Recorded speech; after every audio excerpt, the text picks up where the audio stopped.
So Chris, we belong to the same church, Union United Church, the first black church in the city, which is just down the hill.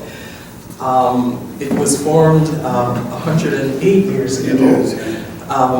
Some of my relatives were amongst the women that originally formed the church. I don't know if anyone's aware, but in 100 years ago, you were not, if you were brown skinned, you were not welcome in any church in the city. It didn't matter if you were Catholic, if you were Jewish because you came from Africa, if you were Muslim or whatever, you were not welcome anywhere if you had if you were of color. So some of the women down in Little Burgundy decided to get together, and first it was just praying together, and then eventually it got larger and more established, and we joined the United Church. It was in that area because that's where the porters lived, the men who worked on the trains.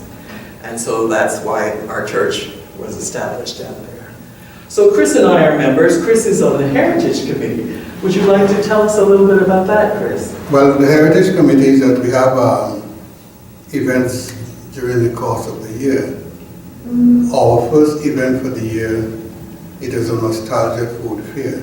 Now, I'm throwing out the invitation there that you all should come and see what it's all about. It's a matter because seeing that Union United, we have people from all over the world who are members of the congregation.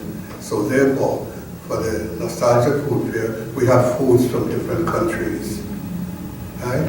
And it is free admission, but you pay for the samples. It's like $2 per ticket. And you can sample all the foods and so on and so on. You can take out or you can eat on the premises.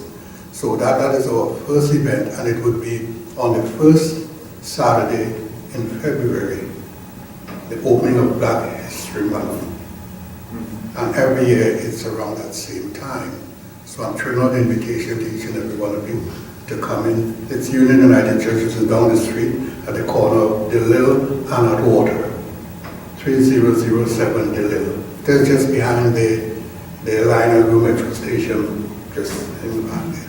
And the reason I brought up the history of Union United is because we worked together with Atwater Library, and we had courses last year. Chris and I did them. Chris specializes in the digital, and I edited a video, first time in my life. I never had courage to do anything like that as a senior. And Chris is also our Caribbean dance and exercise leader. He is well known in the Caribbean community as a dance instructor. And maybe you'll tell us a little bit about how you came to do that here in Canada. Well, I'm involved in the performing arts for a number of years. I wouldn't tell you how many years because I might give away my age. But for a number of years, over 50 years. And I got involved in the performing arts because I was always intrigued by drums, the beating of drums, the rhythm and so on.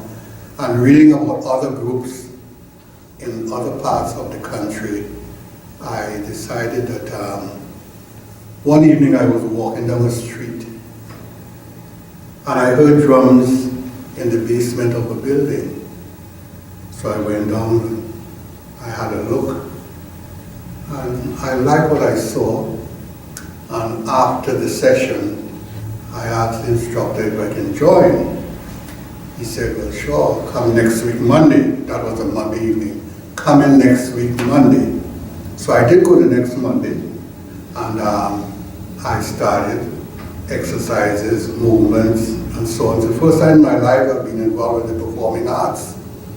And I took the instruction that first evening, and he said, okay, you can come back next week again and continue. I said, great. So I did go back the next week, and he told the students, he said, look, let me see if you all can remember what we did last week. So some people can remember, and he called me up. He said, Chris Jordan, do you remember what you learned last week? So I went on the floor and I demonstrated what I learned. And he was amazed. He said, who is this guy? This guy has never done this before in his life. And now he's doing the things that he learned last week. And some of you who have been here before couldn't remember. And with that, my performing arts career started. Just like that. And I continued on because I'm a stick-to-itiveness man. Right? And whatever I learn, I always try to do the best I can. Like on my job, I will go through the routine in my head. On my home, I'll do the same thing. So when I get back to the class, I know exactly what I have to do and learn new things. And it started there. And I started with that group. It was a small group. And I became the principal dancer in that group. And then I moved on. After a couple of years, I moved on to another group, which is a much larger group. And the same thing happened. I became the principal dancer in that group also. And then I moved on after 3 years. I went to another group which is called Arawaks. Because the lady who started the group, no, I'm from Trinidad. And I'm from San Fernando, which is the second largest town in Trinidad at the time. And the lady who started the group in San Fernando, she had a group in Port of Spain, which is the capital. And it was called the Little Carib Company. So she came down to San Fernando because she was with friends of a reverend of an Anglican church in the city. And he encouraged her to start a group in San Fernando. So she came and she started that group here. She called it the Arawaks, because those are the Aboriginal people of the country, the Caribs and the Arawaks. So the Carib was in Port of Spain, and the Arawaks was in San Fernando. And then I joined that group, and I became the principal dancer of that group also. So wherever I went, I always work hard, and I go up to the top. And while in Trinidad, I traveled quite a bit, representing the country. Through the islands, Venezuela about 3 times on cultural missions, to England, Scotland and Wales, to the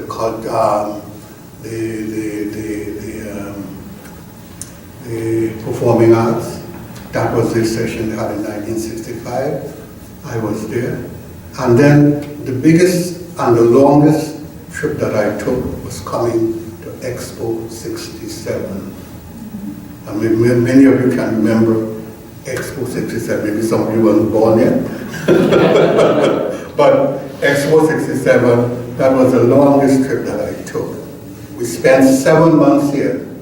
Expo started in 10th of April, ended in October. Now, we used to live just up the street at the corner of 4th and Tupper.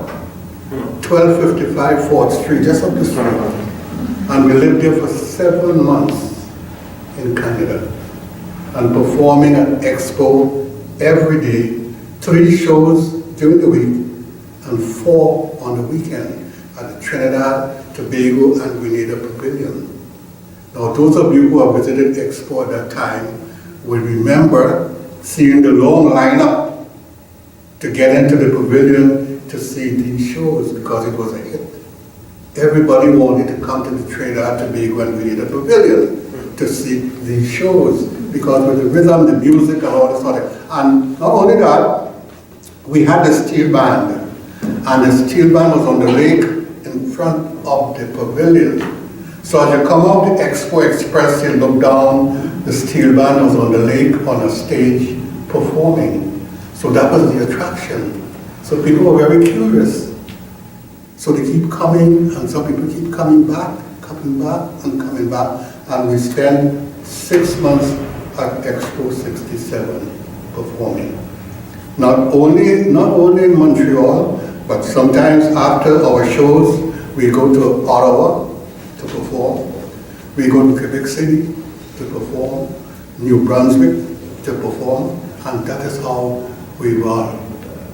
And that is how I kept on going. I I spent 6 months here, then I went back home because on my job they gave me 6 months leave with pay. That was their contribution towards Expo 67. So I had to go back after the 7 months. I spent a year and I came back because I made friends here and I got in love with the city and I decided to come back. When I came back, I made a lot of friends, and there was a gentleman by the name of Alexander McDougall. He was the principal man, you can say, in the performing arts for that group, the Acadian Musical Society. Maybe some of you must have heard of them.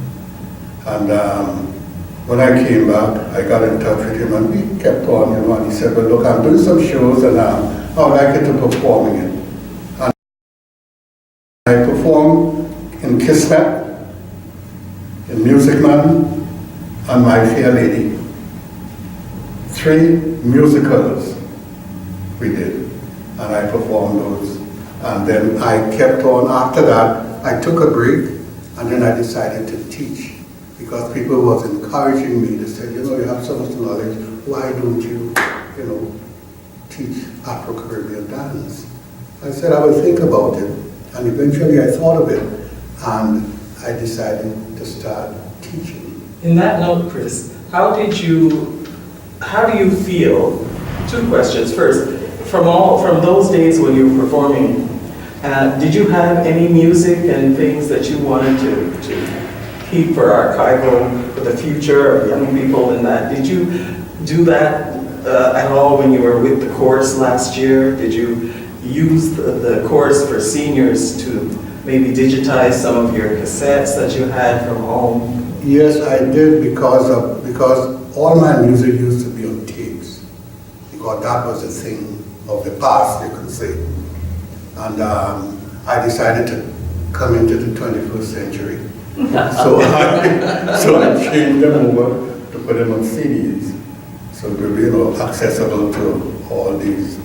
And the Afro-Caribbean dance that you do is mostly seniors. Well, right now it's mostly Yes. seniors, yes. And how do you feel that motivates or encourages seniors in their lives?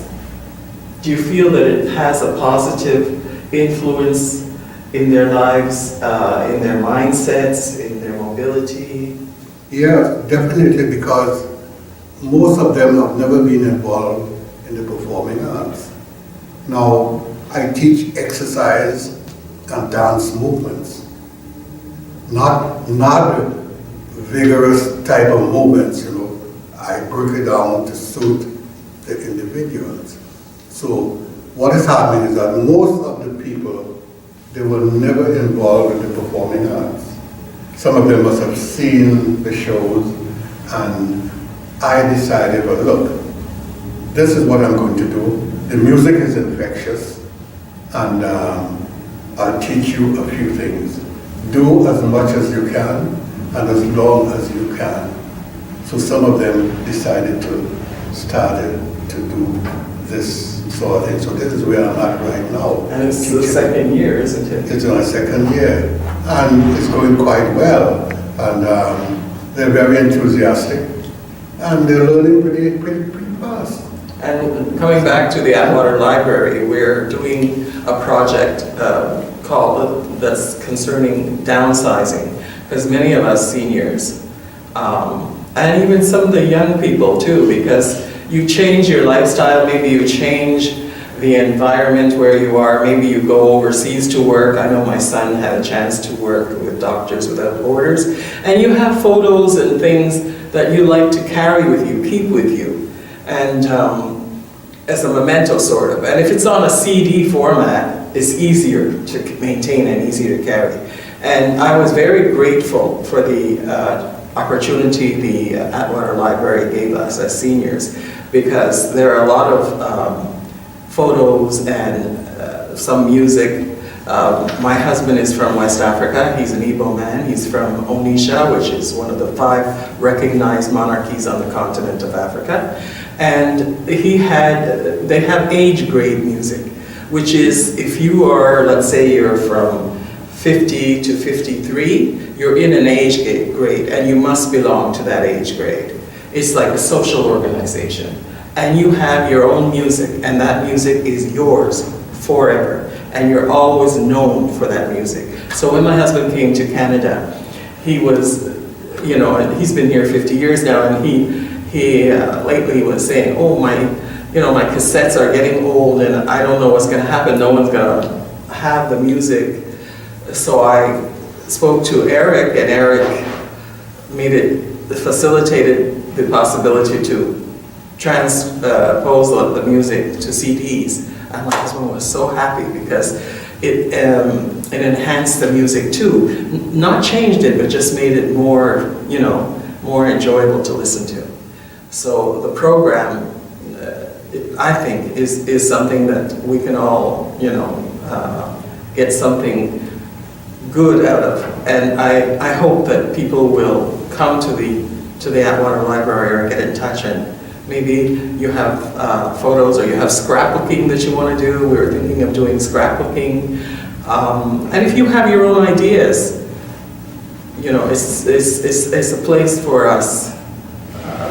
And for me personally, it gives me a lot of confidence, because if you would have told me 2 years ago that I could edit a video, I would tell you you're speaking to the wrong person. I never even went on social media. I had a Facebook account that my son did. I've never seen it. And you know, so the idea of me editing a video, not that I'm not intelligent enough to do it, but it's not my comfort zone. I was an administrator in an EMSB school, so I have but there are certain elements, some areas that you feel very fragile, your esteem is not very high about it, and the technology has proceeded so fast that when you think you have something, something else comes, and you know, sometimes you just give up. You say, well, I can't keep up with that. So I was very happy that Eric was here and he had patience, and with Liz, and they gave us the opportunity to make our lives better. And it's also good for the mind, because you have to remember, what did you learn? What's the procedure? How are you going to do it? You know, that's when you can't remember yesterday. You know, trying to remember what you did last week. So I'm very happy that you came, and I feel very, very honored that you came. And if there's any questions or anything, Chris and I would be willing. Yes. Well, I wanted to